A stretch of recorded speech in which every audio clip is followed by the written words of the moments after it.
Good evening and welcome to In Conversation. Tonight my guest is Professor Samuel P. Huntington, perhaps the most celebrated and controversial political cartographer of our times. He's a professor at Harvard University whose seminal works, The Clash of Civilizations and the Remaking of the World Order, are only the most recent in a long line of influential works that have included more than 12 books and 90 scholarly articles. His is a decisive voice in shaping American foreign policy. Professor Huntington, what is the clash of civilizations? Well, the clash of civilizations is a phrase I created to describe what seems to me to be a central feature of the post-Cold War world as far as international politics is concerned. During the Cold War, countries were grouped into three major blocks: the free world led by the United States, the communist bloc led by the Soviet Union, and then the third world of non-aligned nations, including obviously India as a prominent member, where a lot of the struggle during the Cold War took place. Well, those three blocks have passed into history, and so the question is, what will be the major groupings of states in the post-Cold War world, and what factors will shape the relations among states? I think the book suggests, and the ideas you have propounded suggests a moving away from popular perceptions, that it is sort of economic imperatives that might determine. Well, that's true. Obviously, economics is important, and economic issues and questions of trade and investment are central to the relations among countries, as are access to resources, important resources like oil.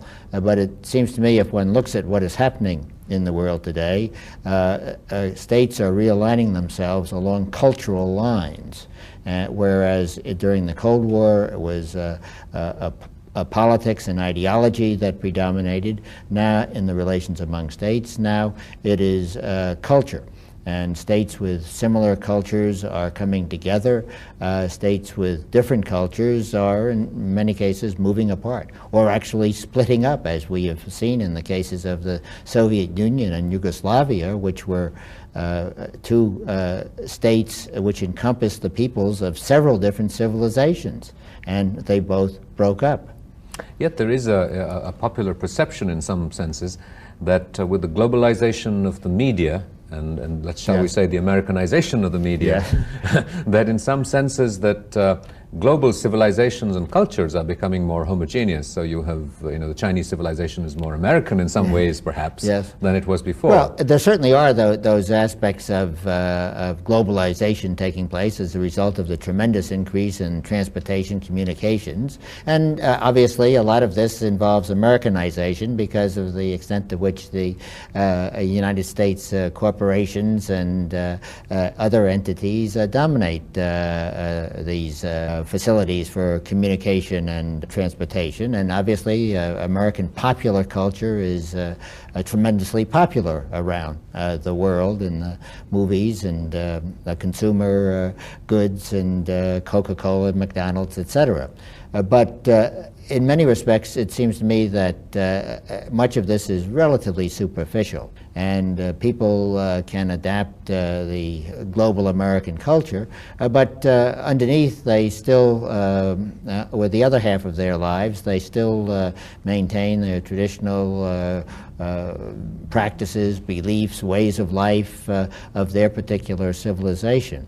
And I think it's very important to draw a distinction between westernization and modernization, because all societies want to modernize, and people want to become wealthier and be able to benefit from advanced technology, but they don't necessarily want to become westernized. You have projected the idea that the major class of civilizations will be between the United States and China. If you were to sort of indulge in a bit of futurology,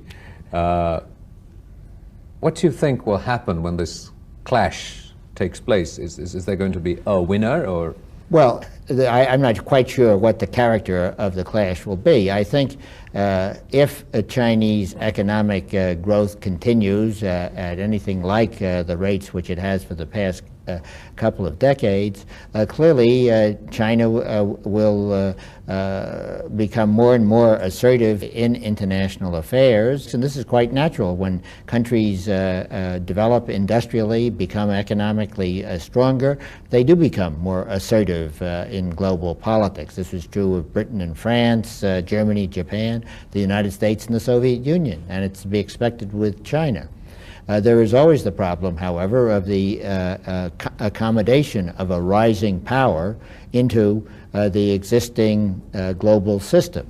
And many people draw a comparison between the rise of China at the end of this century and the rise of Germany at the end of the last century. And of course, the rise of Germany eventuated in 2 world wars. And what we want to do is to avoid that with the rise of China and be able to work out arrangements and accommodations. This puts a particular problem before the United States because the Chinese have indicated that they expect to resume their hegemonic position in East Asia, a position which they had for centuries down until the middle of the 19th century. And the United States has always opposed the domination of either Western Europe or East Asia by another power. And indeed, we fought 2 world wars and a Cold War in this century to prevent that from happening. And so it seems to me the crucial relationship in the coming years is between China and the United States and trying to work out some form of accommodation. You're described as a distinguished political cartographer. What is the map that you see of the different groupings that are now emerging? Well, I think the major groupings that are likely to replace the 3 blocks of the Cold War are the world's principal civilizations: Western civilization, Islamic civilization, Cynic or Confucian civilization, Indian civilization, Orthodox civilization, Japanese, Latin American, African. It seems to me these are the natural groupings of states in global politics now. You have confronted, shall we say, experienced some controversy over your pointing to the processes that Islam is going through and as being a source, or shall we say, a center of significant conflict in the globe. Well, I think that's the case. Clearly, the Muslim world is in the midst of a tremendous Islamic resurgence, and Muslim societies are becoming more Islamic and Islamist in their behavior, beliefs, way of life. And this is a great cultural revival or renewal. Some people have compared it to the Protestant Reformation in Europe several hundred years ago, which also was an effort to renew Christianity in Europe and to purge Christianity of corruption and other things that had happened in the Catholic Church at that time. I think one has to view this Islamic resurgence as an effort in many respects at purification. Now, of course, it does have an extremist element that turns to violence, and this is exacerbated by the fact that in recent decades, Muslim societies have had very high birth rates, and this has led to the creation of a big youth bulge in Muslim societies of people between the ages of 15 and 25. And history shows that when that age grouping amounts to more than 20% of the people in a society, that then there is a great likelihood of instability, violence, upheavals, revolutions, and so forth. And this is, I think we can see, is occurring in Muslim societies, and that there is a very high level of social violence of Muslims against Muslims and Muslims against non-Muslims.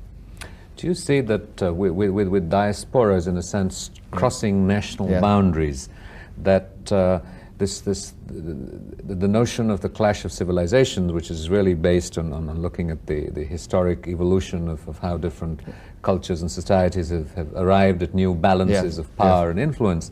How is this going to impact, you know, the United States has a very large Chinese diaspora. Sure.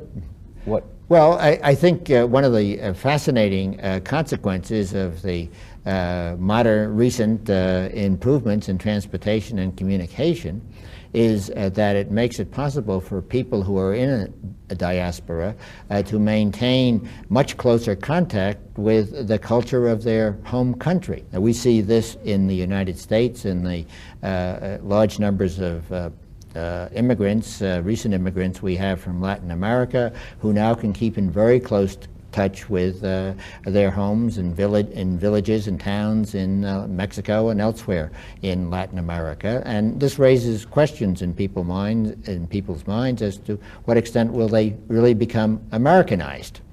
And in Germany, 80% of the Turks who are in Germany watch Turkish TV. And obviously they can maintain close contacts with Turkey. You can fly back and forth very quickly and easily, and they are remaining in large part of involved in the Turkish world, and this upsets the Germans and causes great problems for the Germans. They don't know how to react to it. As these processes of, shall we say, integration in some ways intensify, and you were to look ahead 20, 40, 50, 100 years, do you see that the nature of the clash of civilizations, which for the present seems to sort of coincide with the clash of nationalities and nations, will somehow change? What you see as future, long-term sources of conflict? Well, I think it's very hard to look into the future, and this emerging pattern of world politics dominated by cultural and civilizational factors may not last very long. For 40 years or so, world politics was shaped in the Cold War framework. Now it seems to me to be taking this civilizational pattern, but quite possibly the developments could occur at some point in 2030 or something, which will bring a new pattern to world politics. Quite possibly economic issues could come back and be of central importance. Do you have a vision, a dream of a peaceful world, and what might be the elements that will bring this about? Yes. The people often accuse me of setting forth a self-fulfilling prophecy, and that talking about the clash of civilizations is more likely to make it happen. But it seems to me it all depends how people react to it. Back in the 1950s and 1960s, lots of very serious people thought that a nuclear war between the United States and the Soviet Union was virtually inevitable. That didn't happen because people became concerned about it.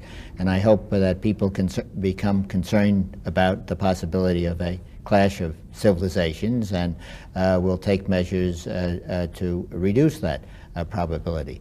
And I think if we are going to have peace in the world, it'll have to be organized on a civilizational basis with the core states of civilizations, countries like the United States, Russia, China, Japan, India, others, playing the leading role in maintaining peace within their area and then negotiating with the core states of other civilizations to try to prevent or end conflicts between groups from the different civilizations. And one of the problems with the Islamic world, of course, is that there is no major power, dominant power, which is recognized by most of the Muslim peoples as the spokesman for Islam. I think the world would be a much more stable place if there was a leading state in Islam. In addition to describing India as a core state, you've also described it as a swing state, right, yes, in some ways, in the context of the right, new emerging right, global order. Right. In what senses do you see India as a swing state? Well, it seems to me quite obviously the West is and will remain the dominant, most influential civilization for years to come. It is facing in different ways challenges from China and from the Muslim world, and hence it seems to me that Russia, Japan, and India, the three other major powers, are in a sense swing states. They will how they align themselves will greatly influence how these interactions between the West and what I call the challenger civilizations, Islam and China, work out. And quite obviously, China is attempting to build, if not an anti-Western coalition of countries, certainly a non-Western coalition of countries in order to counter the Western power and the intrusions of the West into non-Western societies and Western dominance of the global institutions, and that's perfectly natural. And it seems to me a country like India is faced with choices as to whether it wants to simply remain outside of this global politics, the interaction of the major powers, or whether it would want to align with China in a non-Western or anti-Western coalition, or whether it would want to cooperate more fully with the West. I will argue, quite frankly, that it seems to me that it's the third course of action which is would be most in India's interest, to develop further its relations with the West and particularly with the United States. Would you say that India should sort of ally with the Western world and the United States because they might emerge winners in this clash? Well, I think it's hard to say whether anyone will emerge a winner or a loser as far as that goes. It may be the results of the interaction may be totally inconclusive. It does seem to me that India would benefit from cooperating with the United States and other Western countries. The United States is already the principal foreign investor in India and India's major trade partner. And I think it would be highly desirable to expand these economic relationships and also to introduce a greater degree of cooperation on political and strategic matters. And that, it seems to me, would be in the interests of India and also in the interests of the United States. Do you think it is possible, or that it might happen one day in the vocabulary of international politics, that we could transcend the idea of conflict or clashes between civilizations and reach a state of, well, not even accommodation, because accommodation has an element of yielding, of harmony. Of harmony, yes. Well, I think that gets back to the basic question of what is human nature. And one doesn't have to go up to the level of clashes of civilizations to see that there is something, it seems to me, in human nature that first of all makes people differentiate themselves from others and often emphasize the differences. This is the way we define ourselves, is by a process of differentiation. And then this process of differentiation leads to competition. If I am different from you, well, I also want to be better than you, and you want to be better than me. And this leads to competition at the individual level, between business corporations, between political parties, so forth. And it seems to me at the level of international relations and civilizations, a degree of competition is inherent in that situation. And the problem is to ensure that the competition doesn't become violent. How seriously do you think that the new age and the new consciousness movements, you see so many cover stories and Time, yes, and Newsweek and what have you, of the number of people in the United States now going to church, of the impact of Indian gurus in the United States. Well, I think, let me make 2 points. First of all, the American people are very religious people. And if one can believe public opinion polls, well over 50% go to church every week. 95% say they believe in God. The United States is, I think, probably the only country in the world that has on every piece of its currency the words, "In God we trust." Nonetheless, insofar as the United States is religious, it is a Christian country. 85% or more of Americans identify themselves as Christians. There are movements of other religions, including Hinduism and Buddhism. The latest polls show, however, that less than 1/2% of the American people believe in Hinduism and in Buddhism. Mm-hmm. You also articulated the idea of the relationship between democracy and development. Yes. That the more development you have, that will inevitably lead to an affirmation of democracy. And China, in some ways, is central to your concerns about what happens in the next millennium, or the early part of the next millennium. What do you see happening in China with the growth of economic development? Well, that's a central question. You said that development inevitably leads to democracy. I don't think anything is inevitable, but it's very likely to lead to democracy. And as countries become more economically developed and expand the size of their middle class and become better educated, there is naturally a demand for greater participation in government. And we have seen that very dramatically in East Asia. In South Korea and in Taiwan. We went through a process of economic development and have now become democracies. I might just say also, of course, that India is the great exception to this rule, and that it became a democracy when it was still very poor. Now, with respect to China, one would assume that as China develops economically and as you have more and more capitalists and businessmen and a larger middle class, there will be pressures for movement away from the current political system. Now, whether this leads to something like Western democracy, I think is uncertain. It could, but it might lead to something else, a different sort of democracy.